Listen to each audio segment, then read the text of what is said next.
स्त्री और पुरुष, मुंशी प्रेमचंद की कहानी, भाग 2। उसने पूछा, क्या आप बीमार हैं? बहुत दुबले हो गए हैं और पहचान में भी नहीं आ रहे हैं। विपिन ने कहा, जिंदा रहकर भी अब क्या करना है। आशा ने नाराज होते हुए विपिन का हाथ पकड़कर चारपाई पर बैठा दिया और बोली, दवाई क्यों नहीं कराते। आज आशा के इस तरह उसे खींचने पर विपिन नाराज नहीं हुआ। उसके व्यवहार में वो कड़वाहट नहीं थी। उसका गुस्सा जैसे पिघल गया था। चारपाई में बैठते ही विपिन ने जवाब दिया, अब दवाई से मेरा कुछ नहीं होगा। मौत ही मुझे अपने साथ लेकर जाएगी। मैं ऐसा तुम्हें दुख देने के लिए नहीं कह रहा हूँ। मैं भयंकर रोग से ग्रस्त हूँ और अब मैं बच नहीं सकता। इतना कहते ही विपिन चारपाई पर बेहोश होकर गिर गया। उसका पूरा शरीर कांपने लगा और पसीना पसीना हो गया। विपिन की ये हालत देखकर महीनों से बीमार पड़ी आशा झट से बिस्तर से उठ गई। वो पानी लाकर विपिन के चेहरे पर मारने लगी, लेकिन उसे होश नहीं आया। शाम तक विपिन का मुंह टेढ़ा हो गया और शरीर में कोई हरकत नहीं थी। यह लकवा था जिसकी चपेट में विपिन आ गया था। इस रोग में बीमार आशा ने विपिन की खूब सेवा की। लगातार 15 दिन तक विपिन की स्थिति नाजुक बनी रही। दिन रात एक करके आशा द्वारा की गई मेहनत रंग लाने लगी। विपिन की हालत कुछ संभली, लेकिन अभी भी आशा अपनी गोद में सुलाकर ही विपिन को दवाई पिलाती और खाना खिलाती थी। इन सब में वो अपनी तबीयत को जैसी भूली गई थी। शरीर बुखार से तपता था, लेकिन उसे विपिन की स्थिति के सामने खुद की सेहत कुछ भी नहीं लगती था। अब विपिन के दोनों पैरों में थोड़ी ताकत आने लगी थी। होते होते 4-5 महीने में वो अपने पैरों पर खड़ा होने लगा, लेकिन उसका मुंह टेढ़े का टेढ़ा ही रहा। उसके चेहरे पर पहले जैसी रौनक भी नहीं रही। एक दिन अपना चेहरा शीशे में देखने के बाद विपिन ने कहा कि मुझे भगवान ने अपने किए की सजा दे दी है। आशा मैंने तुम्हें सुंदर नहीं माना और आज देखो मैं कितना कुरूप हो गया हूँ।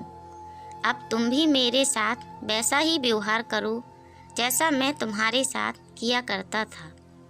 आशा ने हंसते हुए पति से कहा, आप मेरी आँखों से देखेंगे तो पता चलेगा कि आप में कोई अंतर नहीं आया है। आप पहले जैसे थे अब भी वैसे ही हैं। विपिन बोला, अच्छा, बंदर जैसा मुँह दिख रहा है और तुम कहती हो कोई अंतर नहीं आया है।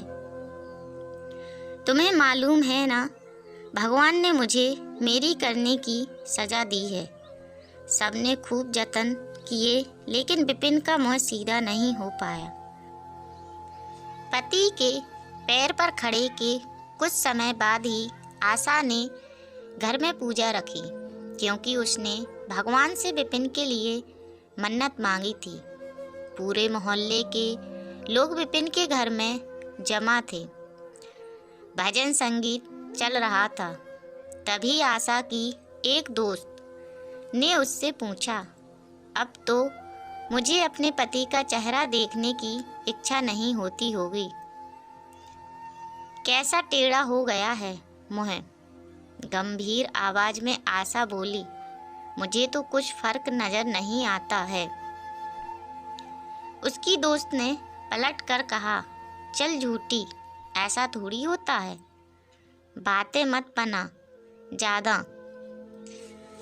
फिर आशा कहने लगी, सच कह रही हूँ, मुझे उनकी आत्मा मिली है जो उनके रूप से बढ़कर है और मैं हमेशा उनकी आत्मा को ही देखती हूँ।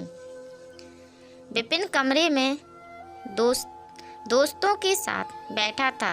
तभी उसके एक दोस्त ने बरामदे की तरफ खुलने वाली खिड़की खोल दी।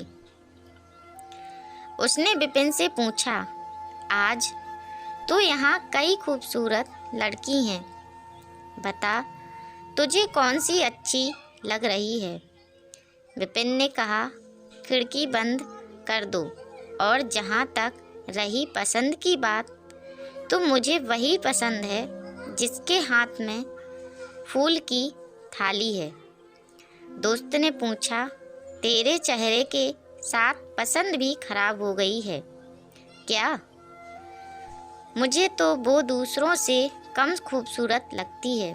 विपिन बोला, मैं उसकी आत्मा को देख रहा हूँ, वो हर किसी की सूरत से ज़्यादा सुंदर है। तब उसने पूछा, अच्छा यही तुम्हारी पत्नी है क्या? विपिन ने कहा, हाँ बिल्कुल, यही वो देवी तुल्य महिला है। कहानी से सीख यही मिलती है, व्यक्ति की बाहरी सुंदरता नहीं बल्कि मन की सुंदरता देखनी चाहिए।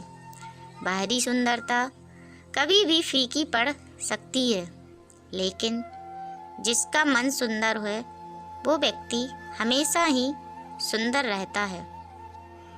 दोस्तों, यह थी मुंशी प्रेमचंद जी की कहानी स्त्री और पुरुष।